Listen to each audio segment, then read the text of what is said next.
You need somebody you're nervous for the race. Yeah. If you don't have any nerves, then you probably won't do so good.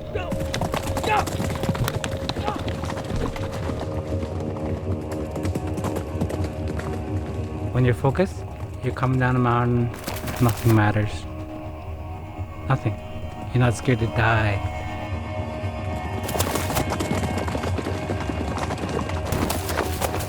I'm not scared to die. I'm not scared to hit that tree. I'm gonna win.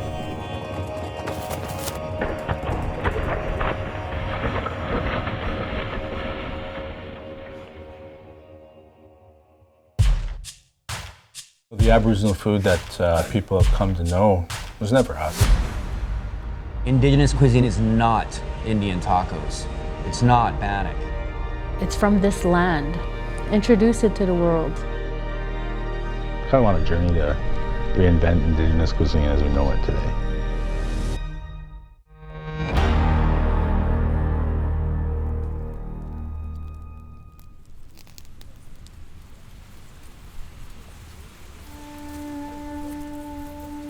When I worked side by side with Chef Sue Surly and Chef Chuck Hughes, it's like, it's a surreal moment because those are people that I looked up to. They're like chef gods to me. When I told them about Indigenous cuisine and what it was, they had no idea. And they were just so blown away. Indigenous cuisine is from this land. Introduce it to the world. I'm a bush cook, and I'm not fancy at all.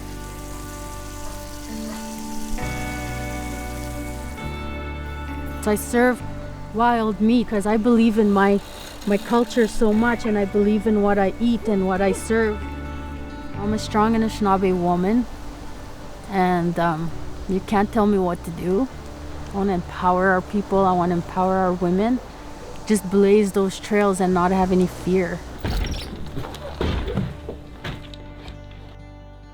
A 10-hour drive north of Vancouver, BC, brought me to this amazing place, Nemiah Valley. A backcountry in the interiors of British Columbia, known for its ancient mountains, horseback ranchers, a small rodeo ground, and one annual deadly mountain race.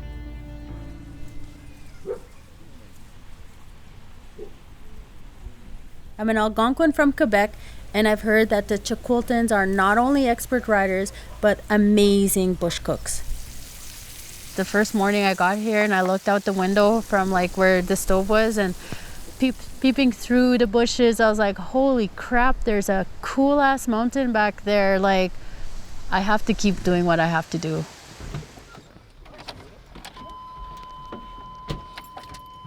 I'm gonna send this to my husband and say, look, I found a new husband. This is Edmund. He's my guide on this crazy adventure. His knowledge about this place and the traditional food practices runs deep. This is where my wife works, at the school. Oh, this is the school. That's the school. And you said the wild Mustangs are over there, right? Further back. Okay, further back. He's going to teach me how to pit cook deer ribs and slow cook a salmon by the fire. Two things I've never done before. I see that did you bring in your gun? Is this a 22? Yeah. Have you seen that? I seen that yesterday. I was like, ooh, he's got a gun, so if we see a partridge, we're gonna shoot it. You can shoot, I can give you the bullets. Yeah? Yeah. I could shoot a gun. Our people have always traded, and I'm gonna see what I can barter for some maple syrup that I brought from back home. I'm just gonna run down to the house and bargain for some meat. I have something we could trade for whatever meat you want to bargain for. Who are you bargaining? Just bargain with my boss, my wife. Go get your ribs there you were talking about. Does he?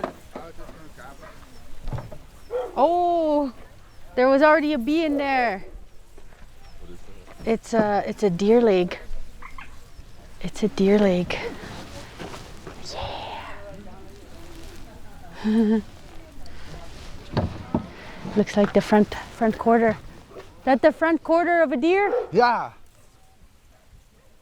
Edmund agreed to show me his meat house where he smokes deer and salmon using popular wood smoke.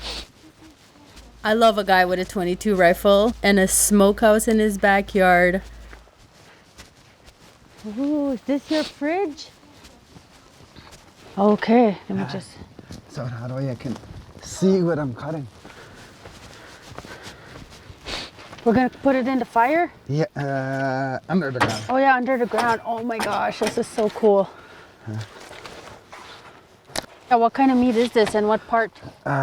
This is deer meat and that's ribs. And when did you kill this? My son did. When? Yesterday. Pit cooking is one of the oldest forms of cooking. The beauty of it is simplicity. All you need is a shovel, hot lava stones, and time. It's nature's slow cooker at its best. Smoky. This deer has been in Edmund's smokehouse all night. It's primed and ready to go into the ground. What? Just starts munching out. Yeah, but it's like semi-cooked because it's smoked, right? Look. Yeah. You want to taste it? No, I'm good. I like tartare though, that's why. Okay. Oh, look at little mini cowboy. He's got the boots and everything. Thank you all for coming here. I think this was our fourth Gymkhana, I believe, fourth year. Thank you for all the participants. Gymkhana is a 2-day competition where all the riders of the community gather to prove their horsemanship. Kids learn to ride before they walk here, especially the chief's daughter, Caitlin. I asked her to give me a few pointers. I am not flexible. Okay. We have to put your legs up in here. Grab the horn and grab the back part. And just put your leg over. And put your foot in the other stirrup. You made that look so easy. Oh my god. Okay. You have to pull yourself Get up. that I have to pull myself. It won't fall. Yeah, and put your Oh my other leg over. Oh my god. Good I job. think I just strained a muscle. Did you get that on video? Yes. I'm gonna show my daughter. She's gonna laugh. The Chilcotin is one of the 6 communities that make up the Chilcotin Nation. In the summer of 2014, the Supreme Court of Canada acknowledged the Indigenous title to this land, a very first in the history of Canada. We're the only First Nations across Canada, or even in the world, who have 1,900 square kilometers of tidal land, meaning that we own, have the right to use and to benefit from the land. Chief Jimmy Lulawa is the newly elected chief of the Chilcotin First Nation and is the youngest elected chief currently in the Chilcotin Nation. I have to ask you, like, how old are you? I'm 34 years old. You're 34, like you have the mind of an Anishinaabe man that's like older than 80, you know what I mean? And just our people need more of this kind of heart. Right now, there's a turning point in First Nations people where 50% of the communities are healthy and 50% aren't. Mm-hmm. But they need leaders in order to see that, and they need to see a bigger picture painted for them. A lot of people look at me as an ambassador of Indigenous foods, and you know, just I know I am. I never thought my work or just being a cook would take me here in this incredible place. We have the Chilcotin River, which is the most, it's the strongest run in the world, I think. And it's the most consistent run in the world. This is where all the sockeye come to spawn. This is the only place, to me, in the world that can sustain all of that. This is Farewell Canyon, home to the returning salmon. The word Chilcotin means people of the blue water. Even though they own their title to their land, their rivers are still in danger from negligent mining companies. They don't have permission to come into our territory and to try to extract gold. Where that mine sits is right at a headwaters. That's where all our Chinook salmon spawn. They don't know the impact on First Nations people. They don't know the impact on our rivers. So it doesn't even only affect us, it affects everybody down this river, all the way down to the ocean. That's why you see the opposition from us.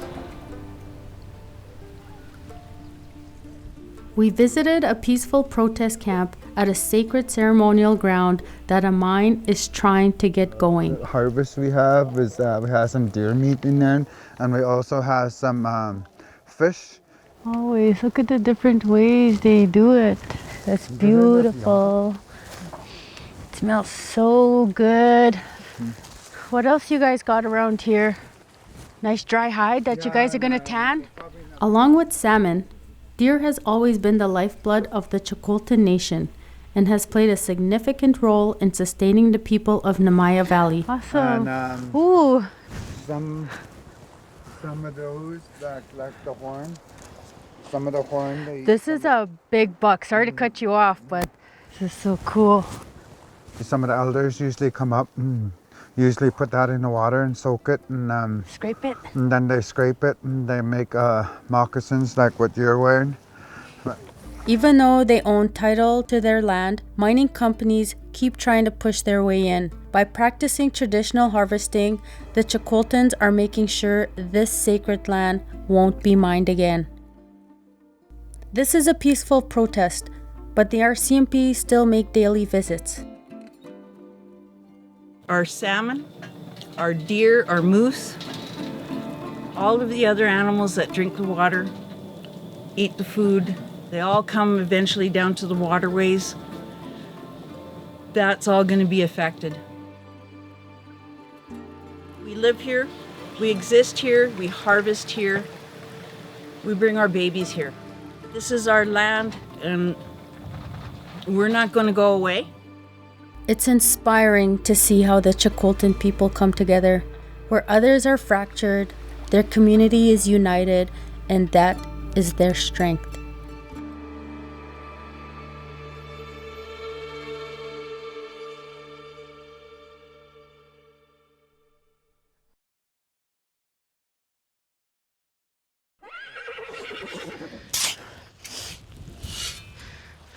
The next morning, we wake up bright and early. There's a lot of work to be done. Deer ribs will take about 12 hours to pit cook. Once we're done digging, we're gonna heat up the lava stones in the fire and drop everything in the pit.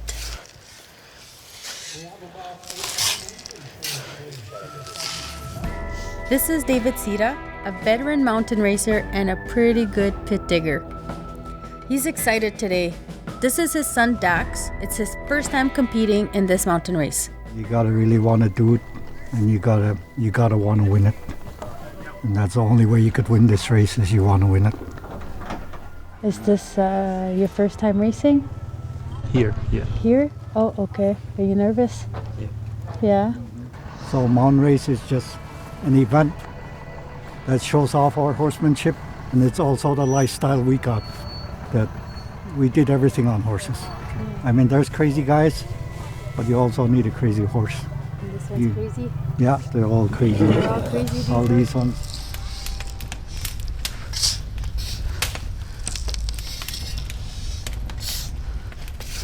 We're all ready down here for the mountain race. When you talk about honey-good-eating riders, there's hardly anybody who can match us for skill and speed and that grit, that no fear. So once a year we meet here to see who's the best. Riders on the way up, 45 minutes to the top, 90 seconds to the finish line. So I got a scar that I can share my story. You know, it goes from one side of my head right to my other side. You know, all I remember was telling, you know, the race starter at that time, saying, "Get ready." So I remember putting my bridle on and tightening my saddle and getting on.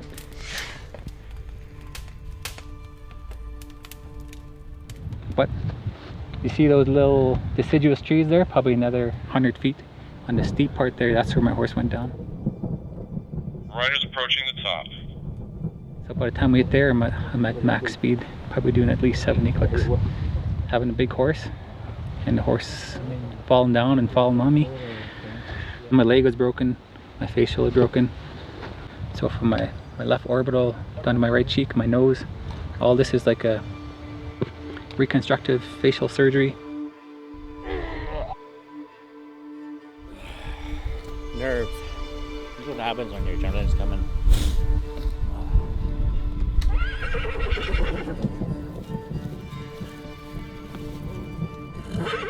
So I took a horse that wasn't ready. I was ready, but the horse wasn't ready. Like they say in life, you know, if you don't humble yourself, something will humble you. And this hill humbled me. When I seen them on top of that hill, I was like, oh my God, like they're gonna do it now. Like they can, one of them might not come back. Like one of them might break a leg, or one of the horses might die, you know. That energy, that crazy ball of energy, just all four of them were just like raging, you know, like intense, and it just went by, and I was like, whew.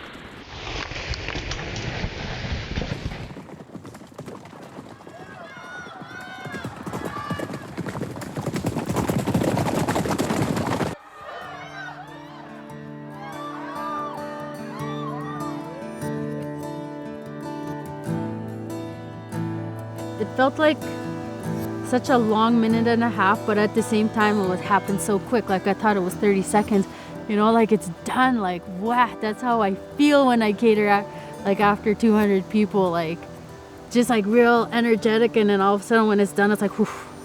First place, snack. The racers are judged on a point system throughout the 2-day event. And today there was a 3-way tie for the championship. Way to go, you guys. We see you all next year. Right on, Dax. Dax's dad was super proud. Well, the boy did it today. It's good. And it's good to see him compete and try hard. So he's a mon racer. The boy did good. The son did good. Yeah, way to go there.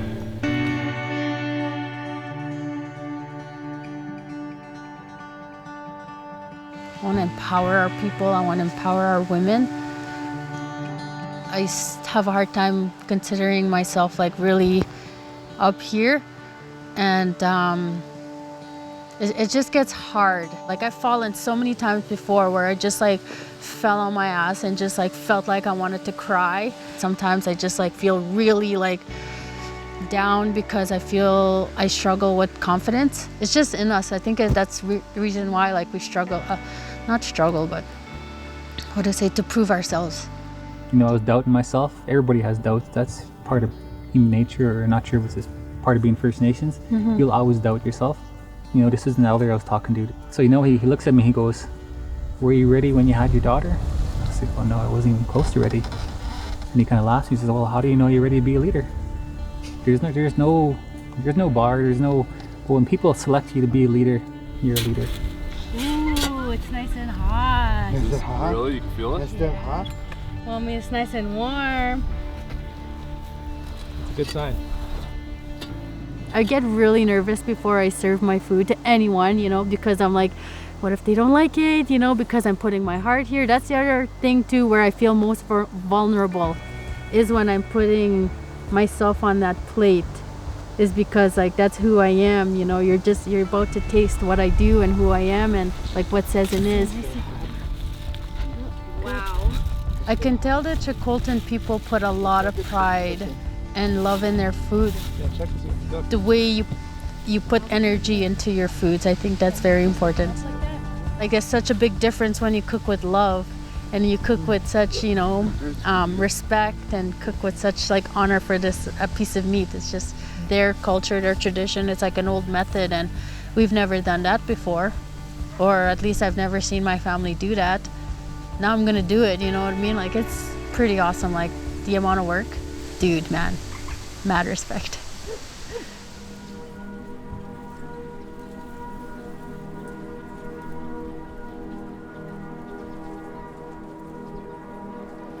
Indigenous food, what it means to me, it's our culture, it's our hearts, it's our spirituality, it's ceremony, it's who we are. I've thought about quitting actually recently because, the physical aspects of it is hard, and sometimes even, questioning myself, like, am I in the right place to do this? Am I doing something right? But coming here and doing all these different things and just talking with my husband and my kid, it's like, my kid said, Mom, like, you can't quit now. You're in the prime of your career. The Nemiah people did not quit, and they got their title rights, and it's just like super inspiring. Like, I can't quit. I won't quit.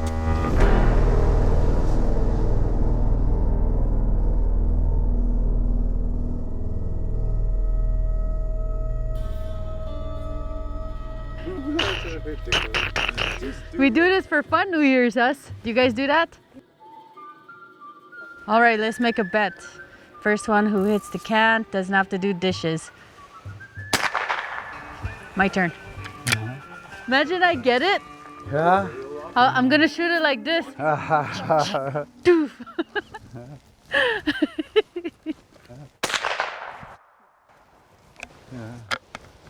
Okay, let's try to get this now.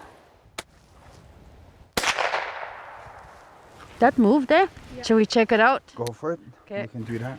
That one was a hit. I gotta do the dishes. Killed it. Just kidding.